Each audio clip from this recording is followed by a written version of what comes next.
Revolution. That was a song from the Beatles. 1968.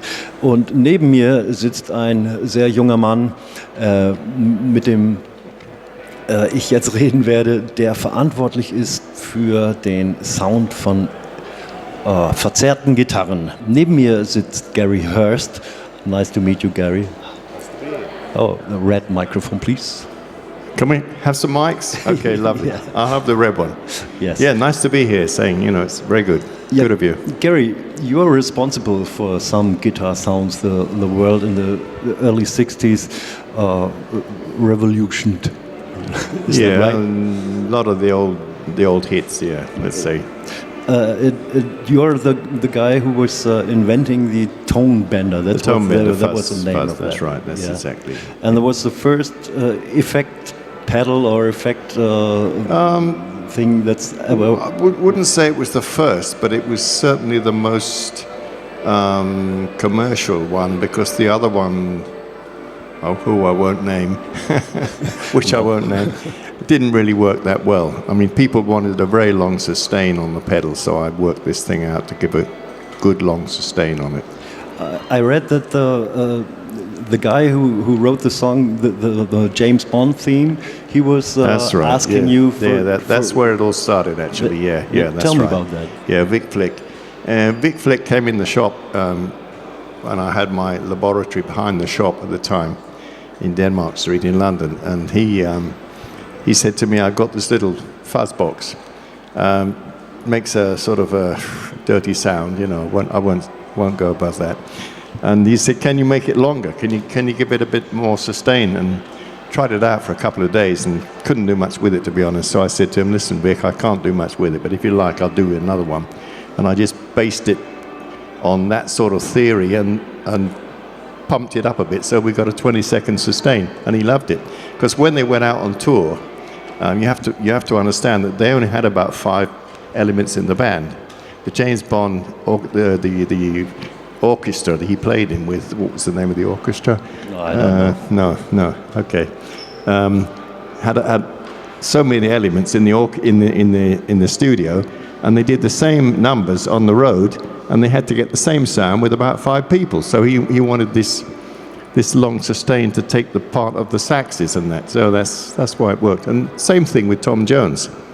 He had his guitarist Mickey G had the same problem, so he had one as well. So. And after they heard the other guitar players, famous guitar players, heard this sound, they say, how did they do that? And you got very famous in the guitar player scene. That's in right, that years. Yeah. And so people like Jimmy Page. Yeah, and, Jeff Beck was one of the very first ones, in fact, yeah.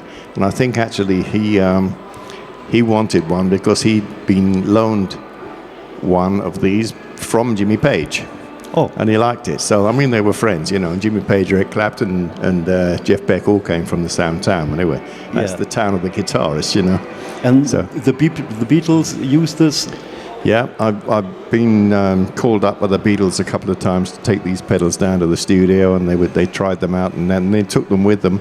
So then I lost track of these things, and then you hear them on the records, and you see them in the photographs, of course, after 40 years, you find a photograph with you in the studio with the Beatles, and you didn't know about it.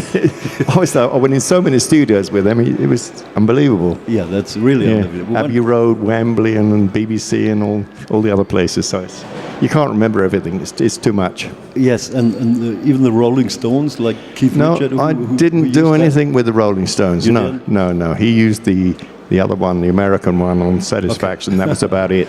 Okay. Yeah. But it all started in the early 60s, or when was that? Around about 64. 1964, yeah. And after that, songs like Wild Thing or something. Yeah, Wild Thing was one of the ones with the Dave D. Yes, I think. No, the Trogs was Wild Thing, yeah. I think I was 8 or 9 years old and thought, that's right. Weird yeah, sound. that's right. And then we had Dave D., Beaky, Mick and Titch, I think they were called as well. Dozy, Bicky, Mick. Dozy, that's right. Don't forget Dozy. He was the sleepy one, yeah. There's so many names. It's what a group, Like Pinky, Ponky, Planky, Wonky, and Wanky. No, not Wanky. Can't say that. No, And the first tone bender was in a wooden case? Yeah, the very first one was in a wooden case, yeah. And my brother, actually, who was a woodworker, he restored old furniture, made all the cases in the daytime, and I went home in the evening and built these things in my bedroom into the tone bender, into the case, and I checked them out with headphones. Yes. Because I couldn't make that noise at 2 o'clock in the morning, you know, so that's how it all started. And now, 50 years later, you're still building? Yeah, we've just come out now with the highlight range of pedals. Well, range is 3 pedals at the moment. They're using my very old circuits from the 70s.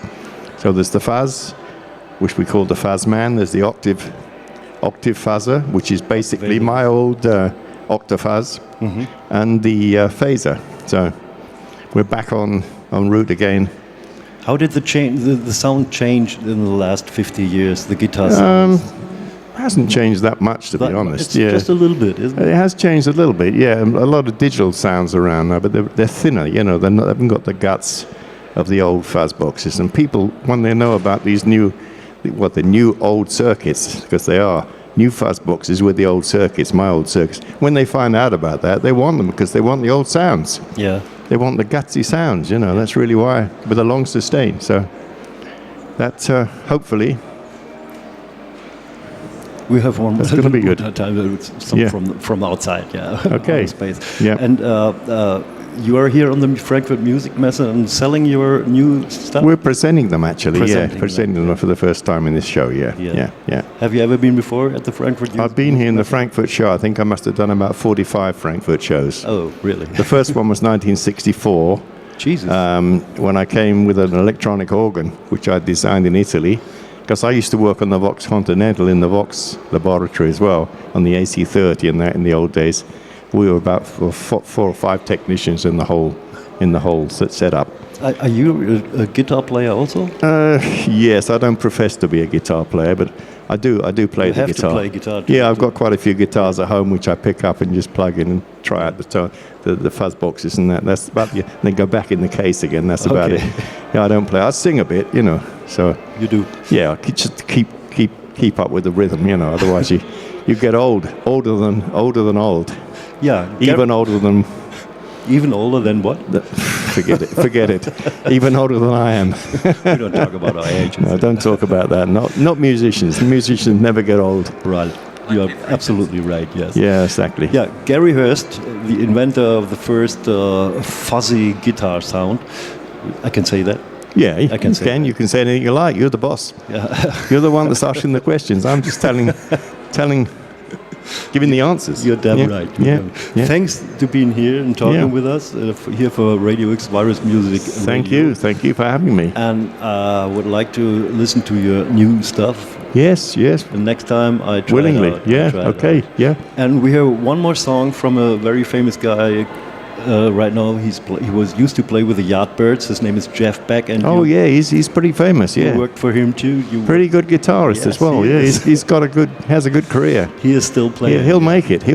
Yeah. Definitely. Okay. Yeah. So good guy. We are the Yardbirds right now. Thank you. Thank you very much. Thank you.